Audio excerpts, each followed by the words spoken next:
Pio Decimo Center's Resume Presentation 2014. Here's an overview of what we'll be discussing: the 30-second rule, how to brand yourself, and how long your resume should be.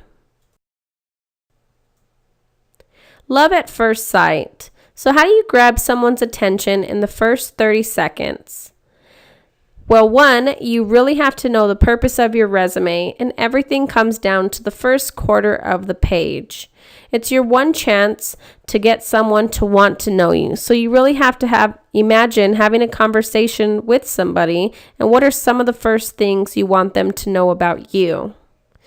Two, you want to keep it professional with your fonts, your header, and with minimal color.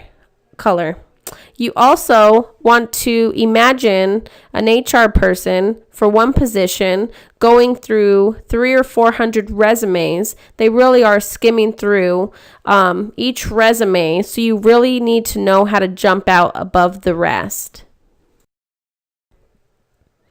So how do you brand yourself? Since we're on the topic of look and feel, you want to make sure you pursue consistency with everything you do. Now, if you've been in one field for a long time, it's great to make sure that stuff is highlighted if you're staying in the same career. Now, if you've been in one career for about 10 years or so and you're moving into a new career, you definitely want that stuff in your resume, but you don't want it to be the main thing shown on your resume, since it's going to be somewhat irrelevant since you're moving into a new career. And the way to do this is there's there's chronological resumes, a functional resume, and the combination resume.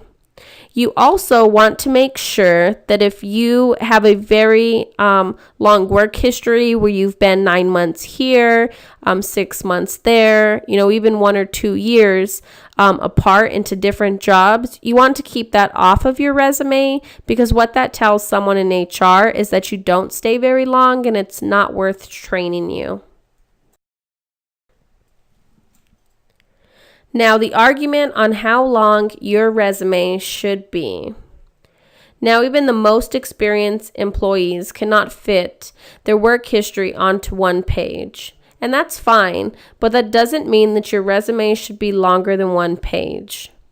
It really is critical and important that the important information stands out above all the rest. So you want brief summaries of who you are, what you're looking for, and definitely your key accomplishments.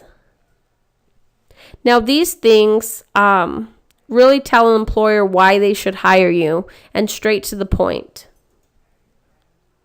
And I also found this online. It said, I personally believe that a one-page resume, for the most part, is the way to go, unless you are a very senior executive with a number of accomplishments through your long career. Otherwise, short and focused is better. Now, on Career Builder, you can actually find the link. It's careerbuilder.com, and there's a whole argument on one page versus 2 or 3.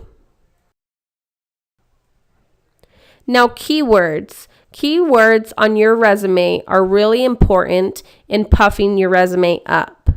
Also, small and large companies actually do searches through their database of resumes and look for very specific keywords that they're looking for in an employee.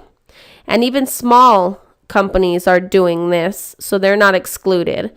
And a lot of the really great keywords can go from, flexible, engage, mastered, negotiated, conducted, utilize, proficient.